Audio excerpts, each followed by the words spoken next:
أيها الذين آمنوا استجيبوا لله وللرسول إذا دعاكم لما يحييكم واعلموا أن الله يحول بين المرء وقلبه وأنه إليه تحشرون يا أيها الذين آمنوا لا تخونوا الله والرسول وتخونوا أماناتكم وأنتم تعلمون।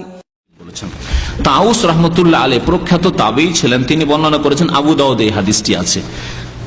বলছেন যে কানা রাসূলুল্লাহ সাল্লাল্লাহু আলাইহি ওয়াসাল্লাম ইয়াদাউ ইয়াদাহুল ইয়ুমনা আলা ইয়াদিহিল ইউসরা, রাসূলুল্লাহ সাল্লাল্লাহু আলাইহি ওয়াসাল্লাম ডান হাতকে বাম হাতের উপর রাখতেন, সুম্মা ইয়াশুদ্দু বাইনাহুমা, তারপরে দুটোকে মজবুত করে ধারণ করতেন, ঢিলা করে নয় বরং মজবুত করে ধারণ করতেন। আলা সাদরিহি, সাদর মানে বুক, বক্ষের উপর, চেস্টের উপর, বুকের উপর ধরতেন। ওয়া হুয়া ফিস সালাতে, নবী সাল্লাল্লাহু আলাইহি ওয়াসাল্লাম যখন নামাজে হইতেন, তা নামাজে থাকা অবস্থায় তিনি বুকের উপর হাত ধারণ করতেন। সুনানে আবু দাউদ, আবু দাউদের হাদিস। এই হাদিসটি যদিও মুরসাল, কিন্তু এর সমর্থনে মুরসাল হাদিস ইমাম আবু হানিফা রাহমাতুল্লাহ আলাইহির নিকট দলিল। প্রথম কথা, মুরসাল হাদিস যঈফ না সহিহ এই বিষয়ে মুহাদ্দিসিনদের ইখতিলাফ রয়েছে, মতানৈক্য রয়েছে, কিন্তু ইমাম আবু হানিফা রাহমাতুল্লাহ আলাইহির নিকট মুরসাল হাদিস দলিল।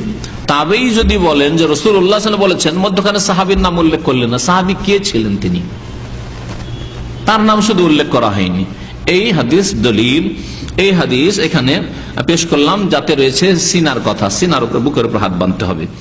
ولا تلبسوا الحق بالباطل وتكتموا الحق وأنتم تعلمون। এইভাবে সিজদা করবে আর মহিলারা একবারে জড়সড় হয়ে মাটির সাথে জড়িয়ে গিয়ে সিজদা করবে। এই যে হাদিস বর্ণনা করা হয় মুরসালুন, এই হাদিসটি হচ্ছে মুরসাল, আর মুরসাল হাদিস যঈফ, লা হুজ্জাতা ফি, এতে দলিল নেই। যখন হাদিস যঈফ মুরসাল, সুতরাং এতে কোনো দলিল নেই।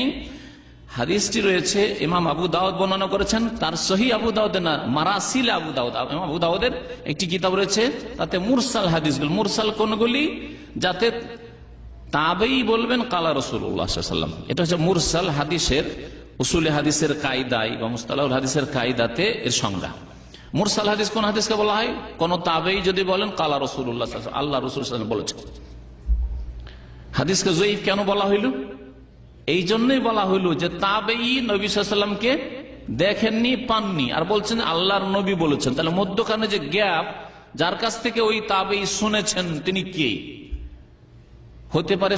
যদিও বিশ্বস্ত হন তাবেঈ, তারপরেও যার কাছ থেকে বর্ণনা করছেন তিনি যদি সাহাবী হন তাহলে ভালো কথা, কিন্তু এরও সম্ভাবনা আছে যে সাহাবী নয়, এক তাবেঈ আর এক তাবেঈ থেকে শুনেছে।